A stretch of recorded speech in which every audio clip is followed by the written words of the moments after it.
जब हम भगवान देवाधिदेव महादेव को जल चढ़ाते हैं, उसके 5 अलग अलग तरीके हैं। बहुत सावधानी से सुनना कथा, आपकी और हमारी जिंदगी की सार्थकता को सिद्ध करने वाली कथा। आज पंजाब की इस पवित्र भूमि पर अगर यह प्रसंग निकला है तो इसको आप अगर सुनेंगे तो आपका जीवन सार्थक होगा। शिव जी को 5 तरह से जल चढ़ाने का तरीका है।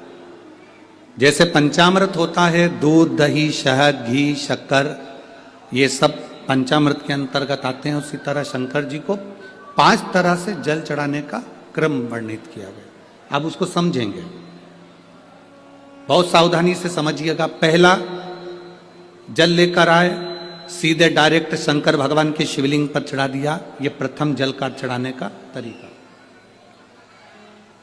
दूसरा, जहां से पानी बहकर जाता है, जहां से जल बहकर जा रहा है, उसके ठीक विपरीत जल उत्तर में जा रहा है, आप दक्षिण में खड़े होंगे और दक्षिण में खड़े होकर उत्तर की ओर मुख करेंगे और शिव जी को जल समर्पित करेंगे।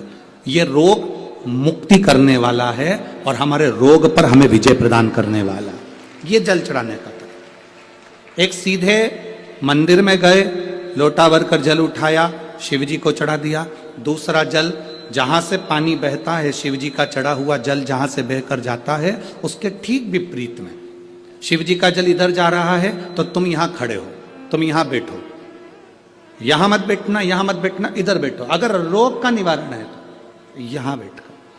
तीसरा, अशोक सुंदरी से जल चढ़ाते चढ़ाते शिवलिंग तक लेकर जाना और शंकर भगवान के शिवलिंग पर पूर्ण जल समर्पित करना। यह तीसरा तरीका। यह कार्य की सिद्धता के लिए।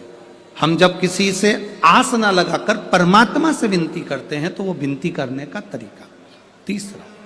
चौथा, शिव जी पे चढ़ा हुआ जल 5 जगह पर समर्पित करना। गणेश जी, कार्तिकेय, अशोक सुंदरी, शिवलिंग और जलाधारी।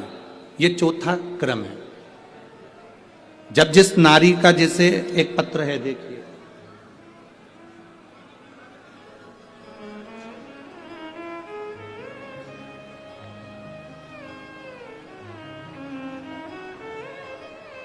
मेरा नाम मोनिका है, मेरे पति का नाम संजय सिंह है। मैं दिल्ली स्वरूप नगर की निवासी हूँ। कहीं बैठी हो तो हाथ हिला सकती हैं। अगर कहीं बैठी हो तो हाथ हिला सकती हैं।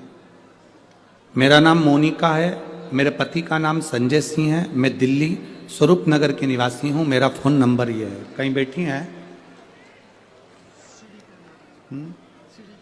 अच्छा, सीढ़ी पर है। ठीक है, आप हाथ हिला दीजिए। श्री शिवाय नमस्तुभ्यम। ठीक है, कैमरे वालों को दिख गया है ना? ठीक है। भोले बाबा की कृपा का मैं क्या वर्णन करूं गुरुदेव। आप जो जल चढ़ाने का तरीका वर्णित करते हो, अगर उसको नियम से धारण करने वाला व्यक्ति होता है तो बाबा सुनता जरूर है। गुरुदेव, 2013 में मेरी शादी हुई, मुझे संतान का सुख नहीं हुआ। 10 साल हो गए, औलाद नहीं हुई। दिल्ली का एक एक हॉस्पिटल जिसको हम दिखा सकते थे, अच्छे से अच्छा डॉक्टर जिससे हम जांच करा सकते थे, उसके अनुसार हमारे को संतान का सुख नहीं था।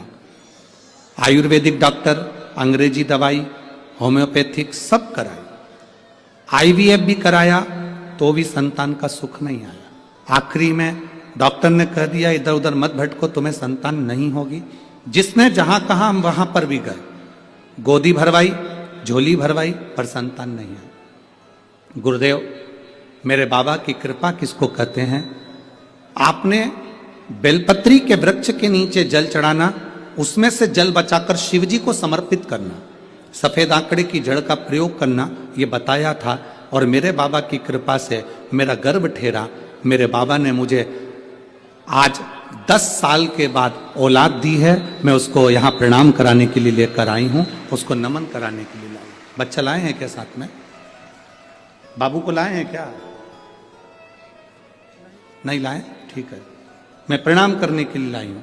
गुरुदेव बाबा बाबा बैठिए बहन, शिव तत्व है। एक जल चढ़ाने का तरीका, शिव जी को हम जो जल चढ़ाते हैं उसका एक तरीका भी हमारी जिंदगी में अगर हमने उसको स्मरण में रख लिया तो हमारी कार्य की सिद्धता को सिद्ध कर देता है, हमें सफलता की ओर लेकर चले जाता है। सीधे जल चढ़ाना, दक्षिण में बैठकर उत्तर की ओर मुख कर कर जल चढ़ाना, अशोक सुंदरी से लेकर शिवलिंग तक जल चढ़ाना, 5 स्थान पर गणेश, कार्तिकेय, अशोक सुंदरी, जलाधारी, शिवलिंग पर जल चढ़ाना 5 स्थान पर, ये चौथे नंबर का। और 5वां जल समर्पित करना,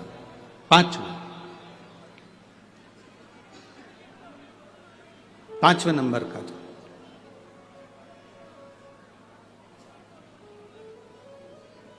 शिव जी को 5म नंबर का जो जल आता है, जो जलाधारी है, ऊपर जिसमें पानी भरा रहता है और नीचे एक एक बूंद टपकता रहता है, जलाधारी में जल समर्पित कर कर उसी जल को बचाकर अशोक सुंदरी वाली जगह पर थोड़ा सा चढ़ाकर उसी में से जल शिवलिंग पर जब हम समर्पित करते हैं तो हम जिस कार्य के लिए जा रहे हैं वो कार्य सफल होता ही है।